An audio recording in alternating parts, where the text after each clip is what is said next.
Hi students, welcome to 10th class maths classes.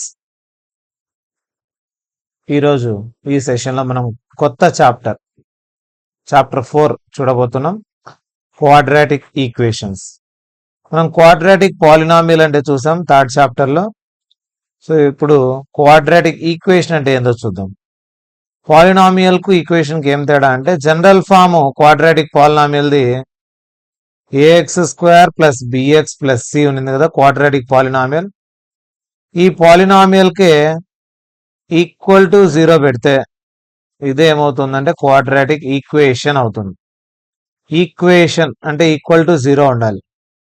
So quadratic equation యొక్క general form ఎప్పుడన్నా అడిగితే మీరు general form ఏం చెప్పాలి? A X square plus B X plus C is equal to 0. So X power 2కు ముందర A value ఉంది కదా, ఏ ఎప్పుడు 0 కాకూడదు. ఎందుకంటే ఏ 0 అయిపోతే ఇది క్వాడ్రాటిక్ కాదు, లీనియర్ అయిపోతుంది. బి 0 కావచ్చు, సి కూడా 0 కావచ్చు, కానీ ఏ 0 అవ్వకూడదు. ఎందుకంటే ఏ 0 అయితే ఇదంతా 0 అయిపోయి లీనియర్ ఈక్వేషన్ ఉంటుంది, క్వాడ్రాటిక్ ఉండదు. కాబట్టి ఏ 0 ఉండకూడదు ఖచ్చితంగా. దీనికి రూట్స్ కనుక్కోమంటే అదే జీరోస్ కనుక్కోమంటే రూట్స్ అనొచ్చు, లేదా జీరోస్ అనొచ్చు, లేదా ఫ్యాక్టర్స్ అని పిలుస్తాం. జీరోస్ కనుక్కోవడానికి formula -b plus or minus root of b square minus 4ac divided by 2a. Plus or minus అంటే ప్లస్ అంటే ఒకటి, మైనస్ ఇంకొకటి, అంటే రెండు రూట్స్ ఉన్నాయి. -b plus root of b square minus 4ac by 2a ఒక root, -b minus root of b square minus 4ac by 2a ఇంకో route. రూట్స్నే zeros కూడా అంటాం. క్వాడ్రాటిక్ ఈక్వేషన్ కాబట్టి రెండు జీరోస్ వస్తాయి దీనికి. జీరోస్ కనుక్కున్న తర్వాత ఈ జీరోస్ లో స్క్వేర్ రూట్ ఉంది కదా, ఈ స్క్వేర్ రూట్ అనేది జీరోస్ ను డిసైడ్ చేస్తుంది. రూట్ లోపల ఉండే వాల్యూను బి స్క్వేర్ మైనస్ 4ac ఏమని పిలుస్తామంటే డిస్క్రిమినెంట్ అని పిలుస్తాం. దాని సింబల్ వచ్చేసి delta, B square minus 4ac.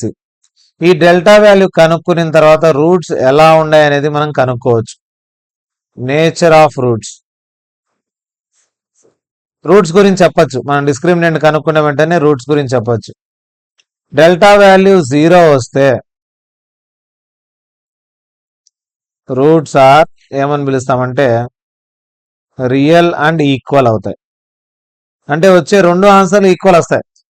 అంటే ఇలా x-4 into x-4, x is equal to 4 వస్తుంది, x ఈజ్ ఈక్వల్, రెండు ఆన్సర్లు కూడా సేమ్ వస్తాయి. అలా వస్తే అవి రియల్ అండ్ ఈక్వల్ అని. Real values and also alpha beta రెండు రూట్స్ కూడా, రెండు జీరోస్ కూడా ఈక్వల్ అవుతాయి.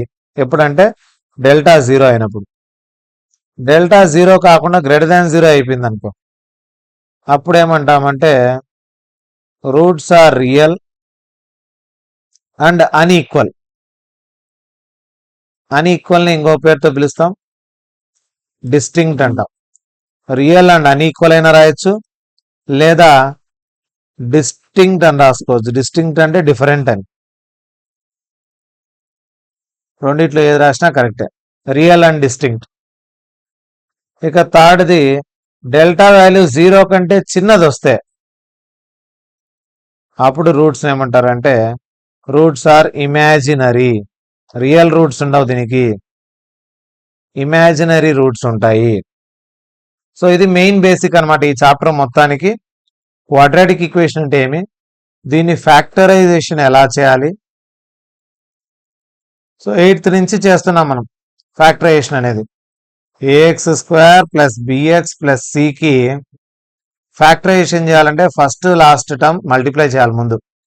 అంటే ఏను సిను మల్టిప్లై చేసి దీనికి ఫ్యాక్టర్స్ కనుక్కుంటే ఫస్ట్ ఫ్యాక్టర్, సెకండ్ ఫ్యాక్టర్, ఈ రెండు యాడ్ కానీ సపరేట్ కానీ చేస్తే మనకు ఉండే బి రావాలి, ఈ మధ్యలో ఉండే మిడిల్ టర్మ్ రావాలి.